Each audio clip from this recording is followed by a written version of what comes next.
Hello, everybody. Sam from Road Trail Run. Something unusual today. I had the pleasure and honor of visiting Adidas headquarters this week, and part of my visit there included a tour in Adidas's 75th anniversary year of their historic archives of running, soccer, apparel, and track and field, where Udo Muller showed me starting the very original Adidas track spike before the brand was even named, the adidas spike. So Udo's going to give us a grand tour. Stay tuned. We're with Udo in the archives. Udo, tell us who you are and what are we going to see here today? Hello, yeah, my name is Udo and I joined the company already in 1992, and it was a great pleasure when the history management team basically, I shouldn't say maybe adopted me 5 years ago after a terrible tumor disease. I was happy because the last 5 years I could accomplish a lot of the things. My history in running goes back to 1972, but this is one of my first products that I made with a running team back in the 90s. And when you see where we started and what we archive today, I mean, finishing probably with the best race flat of all times that we made, this is the most record-breaking shoe probably of all times. This is a great, no, I shouldn't say just not fun, but even more so fulfilling process to see at the end of my career before I basically retire in this year, that Adidas has such a long and rich history of running.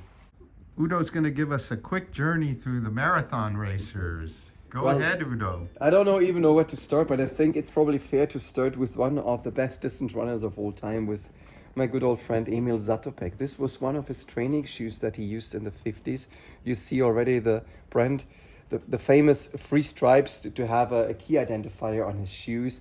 Very thin cushioning, but a lovely idea from our founder Adidas to have more stability under the heel, so that the shoe would not stretch and get out of shape. So Emil loved these shoes as much as he did for his track races. This is one of the early spikes he has worn in these years. You see a very soft leather. And then, of course, I'll do a little jump now into the 70s. I think Adi's first real running shoe was a shoe called the Achille. It came with a very smooth suede leather.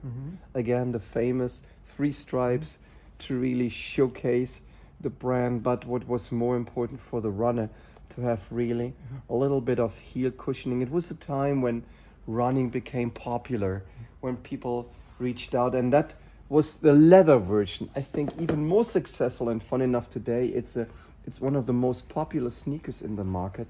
Was the introduction, I should take the first one, was the introduction of the SL72, our first running shoe featuring a lightweight breathable nylon upper. And about when?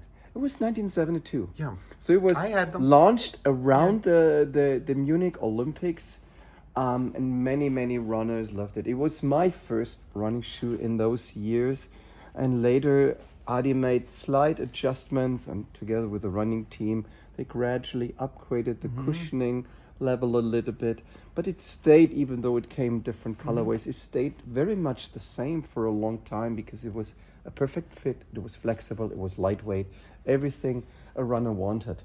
I think unforgotten is maybe that baby that was introduced at the late 70s, a shoe called the Marathon 80. And you might remember when Grete Weitz ran and won her first New York Marathon, she did this in that model.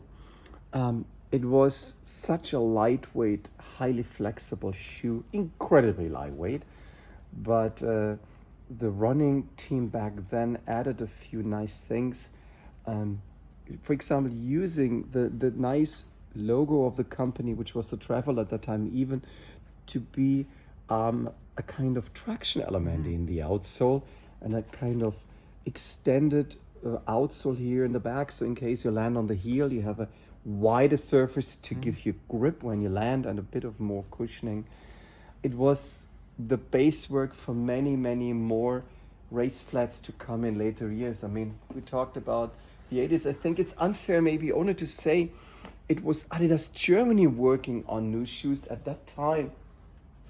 there was also a great amount of great running shoes coming out of Adidas France. Adi San Horst was opening up already in the 60s, shoe production for tennis, for basketball out of France. And one of their greatest innovations was the so-called ZX series that they launched in the 80s.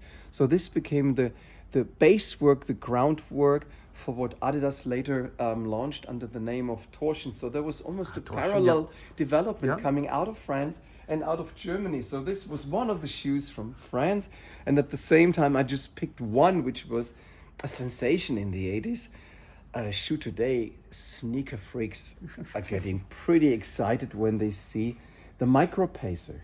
Ultra thin leather upper, but there was a tiny computer embedded into the tongue of the shoe to make sure you could see how much you ran. So it was the first, basically, a gadget to really get a little bit to know about your performances that you did in running. And of course, you see already with the different color zones, it was a time when we all started in the running shoe industry to look a bit more into the motion of a runner and to adjust if you maybe were not born with perfect leg alignments or foot alignments, that you had a bit of, better motion control next to good cushioning, things like that. This is a shoe that I made in the time when I joined Adidas. Our team saw that there were runners really looking for an even lighter weight race model. So when we launched the Advanced Challenge in those years, we played around with injection EVA because it was a very well cushioned, it was stable, and I loved in that times that many records were done on half marathons and full marathons with an ultra thin outsole. It became the foundation for many more shoes to come. I grabbed one where we had a bit of, I shouldn't say failure, but a great learning material. This was a shoe in the 90s when we played around with carbon reinforcements, with a carbon plate. So we tried to really to improve and enhance the propulsion. But probably we did a little bit too much of a good thing, and some runners returned it because they felt it's too much and they got a little bit of Achilles problems. But it was a good learning, because if I compare that to what was the sensation now, not only with Tige's world record last year in Berlin when she did this unbelievable sub 2:12 performance in a mixed race. Now we see Paris world record in London in the women only race. But this is the shoe that Tola was wearing in New York last year, winning in this crazy time under 2:05, 130-gram shoe, where now it's all in perfect harmonization. The geometry, the midsole foams, and the way the carbon reinforcement inside really help to catapult or help the athlete to have an even more natural motion and really use their efficiency in the best way we can. And so I agree. A long time to go from, I shouldn't say failures, but from learning to where we are today. And like I said, this is sometimes crazy. When I remember my times, I ran marathons in such shoes, and not hear that. Maybe it's fair to say what Haile, I mean, I have one shoe not put out yet. No, we'll take it out. Because here's the model that from all probably I love the most. I was looking at Haile for over 5 years when he tried to be the first athlete to finish under 2 hours and 4 minutes. And sometimes he failed for whatever reasons. And on that cold, chilly morning in Berlin in 2008, he was pretty confident. And when we were waiting at the Brandenburg gate, we saw the clock already on 2:03:00, and we knew it's a minimum a minute to get to the finish line. And in the end, it was 2:03:59 with this unbelievable Adi Zero model.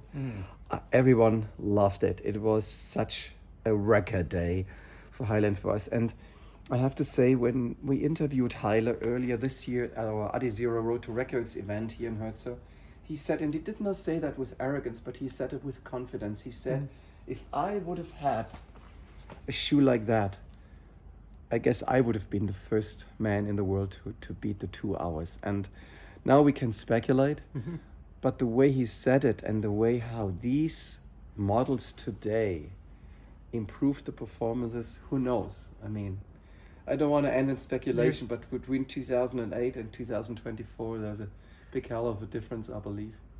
Thank you.